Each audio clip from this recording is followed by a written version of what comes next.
Bienvenidos a tu canal La Ciencia en tus manos. Continuamos estudiando los mecanismos que la célula utiliza para proporcionar a cada uno de sus organelos la materia prima necesaria para cumplir con sus funciones vitales. Específicamente hablaremos de cómo se permite el ingreso de macromoléculas al interior de la célula. Las células también intercambian con el medio macromoléculas, incluso partículas de varios micrómetros de tamaño. Al proceso por el cual la célula fija e ingiere macromoléculas del medio se le conoce con el nombre de endocitosis, la cual consiste en la ingestión de macromoléculas y partículas mediante la invaginación de una pequeña región de la membrana que luego se estrangula formando una nueva vesícula intracelular llamada endosoma o transportador de material. Se distinguen dos tipos de endocitosis según sean las partículas que entran del exterior, ya sean sólidas o líquidas. Veamos la pinocitosis. Es el proceso mediante el cual la célula ingiere o transporta para dentro de su membrana celular líquidos que se encuentran en el exterior. Podemos observar en el dibujo cómo la membrana celular envuelve los líquidos que se encuentran en la parte externa de la célula hacia su interior, con el sucesivo desprendimiento hacia el interior celular de una vesícula que contiene líquido con posibles partículas sólidas disueltas o partículas sólidas en suspensión. Veamos la fagocitosis. Es un tipo especial de endocitosis. Se llama así cuando las partículas a ingerir son muy grandes. La fagocitosis se da en muchos protozoos como la ameba para poder ingerir partículas alimenticias y en ciertos leucocitos o glóbulos blancos de la sangre, los cuales se identifican como macrófagos por ingerir y destruir microorganismos. Para que se dé la fagocitosis deben existir en la superficie de la célula receptores específicos para las sustancias a englobar. Se trata de rodear con sus membranas citoplasmáticas partículas sólidas y la introduce al interior de la célula.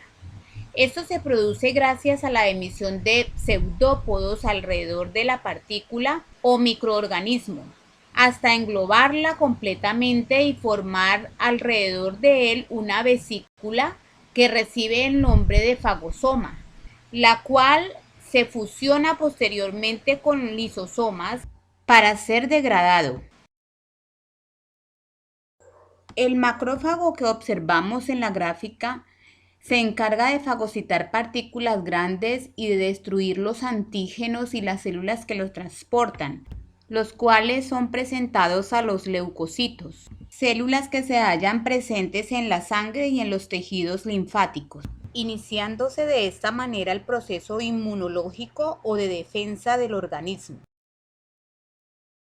Estos macrófagos no son más sino que un tipo de leucocitos que proceden de células precursoras de la médula ósea, los cuales tienen como función fagocitar, es decir, ingerir y destruir bacterias, células dañadas y eritrocitos o glóbulos rojos gastados.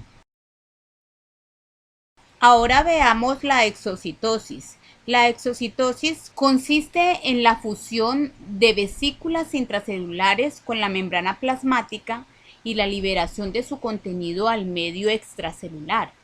La membrana de las vesículas secretoras se incorpora a la membrana plasmática y luego se recupera por endocitosis. De esta manera vemos cómo existe un equilibrio entre la endocitosis y la exocitosis, lo cual permite la poca o ninguna variación en el volumen celular. Veamos ahora la ósmosis. La ósmosis no es más sino que un fenómeno físico. Está relacionado con el movimiento de un disolvente a través de una membrana semipermeable. Tal comportamiento supone una difusión simple a través de la membrana, sin gasto de energía como lo habíamos visto inicialmente.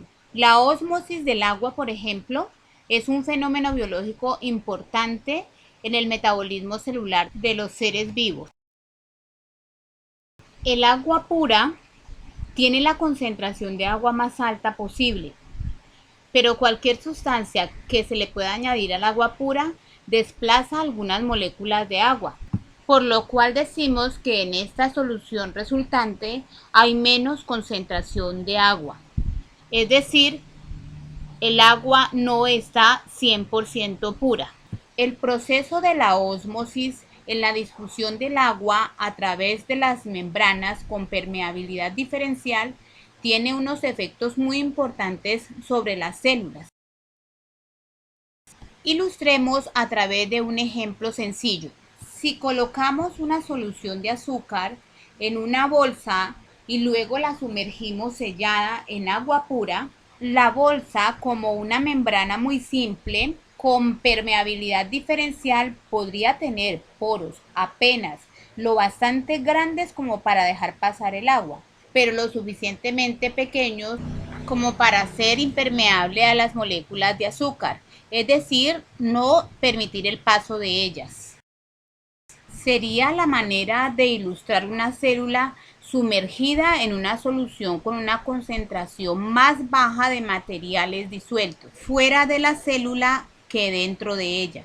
Bajo estas condiciones, el agua del exterior se difunde a través de la membrana, es decir, se produce ósmosis de líquido hacia el interior, con lo cual la bolsa se hinchará y si es lo bastante débil, se reventará.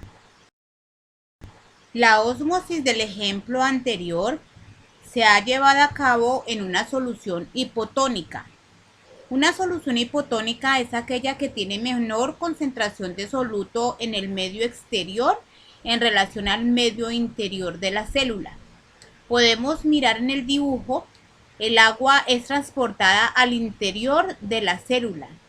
La concentración de partículas o de sustancias disueltas dentro de la célula es más alta que en el medio exterior. Podemos hablar también de la ósmosis en una solución hipertónica. Es aquella que tiene una concentración de partículas disueltas más alta en el medio exterior que en el citoplasma de la célula y que por tanto hace que salga agua de las células por ósmosis. El agua es transportada entonces afuera de la célula. La concentración de sustancias disueltas dentro de la célula es más baja que en el medio exterior. En este caso diremos que hay mayor osmolaridad en el medio externo, por lo cual una célula en dicha solución pierde agua debido a la diferencia de presión, es decir, a la presión osmótica, llegando incluso a morir por deshidratación. Ahora veamos las soluciones isotónicas. Llamamos solución isotónica aquella que tiene la misma concentración dentro y fuera de la célula. Es decir, que dentro y fuera de la célula existe la misma cantidad de partículas disueltas. Por tanto, la misma presión osmótica, por lo cual no se produce la deformación de la célula. La hemología, que es la parte de la medicina que estudia los elementos inmunológicos de la sangre y las enfermedades que se manifiestan por la alteración de estos elementos, así como también los órganos que la producen, también estudian los procesos de ósmosis que se presentan en las células sanguíneas.